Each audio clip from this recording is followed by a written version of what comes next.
today we're looking at something that's actually pretty cool. It looks like it's pretty easy to install, although a little bit more invasive than some other mods that I've done. We got inside of this very basic brown box some pretty cool bumper mounted turn signal, taillights, and brake lights. So basically, if you look at the back of your Tesla Model 3, you know that you have two reflectors on the bottom of your bumper. We're basically going to be taking those off and installing these lights in their place, which is going to be pretty cool. This set does come in either red or a smoked out black color. I got black because I'm currently trying to black out my Tesla as much as possible, so this should look pretty cool. So let's see what we got inside of the box. We got a very basic installation guide that just shows you where to connect each wire, a trim removal tool, the splitter wires that are going to connect to the current taillights and feed the power down to the new ones, as well as the two taillights themselves. As you can see, we have that nice smoked out black color that's going to blend in well to my black exterior. Now, as far as the installation goes, it's very simple. You're going to prop off the current reflectors on your bumper. I happen to break one of the pins on my left one, so you might want to be careful if you plan to use these in the future. Once you have those off, you're going to place the new lights where the reflectors came out of and feed the wire inside. Now this part's a little bit tricky, but we happen to use a metal hanger to pull the wire all the way up. Next, you're going to need to remove your current taillights to get the cleanest installation possible.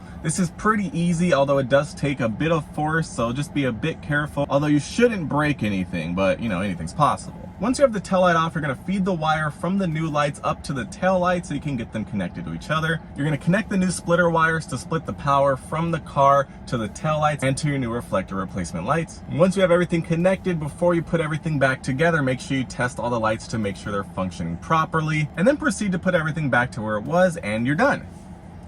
So for us, the installation took under 30 minutes, and it shouldn't take that long if you have an idea of what you're doing, if you happen to work on cars in the past. Really, for the most part, it's very straightforward and easy, but if it is your first time, you might be a little bit hesitant to rip off your taillights and do different things, so just be careful and take your time. Now, the funny thing is, one of these wires was actually empty inside of the plastic housing, which is very weird and surprising. So oddly enough, the taillight wouldn't work on one side. I did get a replacement, no problem, so there's no issue there, but it's really weird to see, so that's why you have to make sure everything works before you put everything back together. Now, that being said, once I got the replacement and got it set up, it's working very well. It looks very cool. When it's off, you don't see anything because, you know, it's black, but if you get the red version, you'll see red just like your current reflectors. But the black one is very stealthy and mostly invisible until the lights actually turn on. I really like how when you turn your turn signal on, it does that increasing light as it goes. So it's like, okay, we're turning right, do-do-do, do-do-do, do-do-do.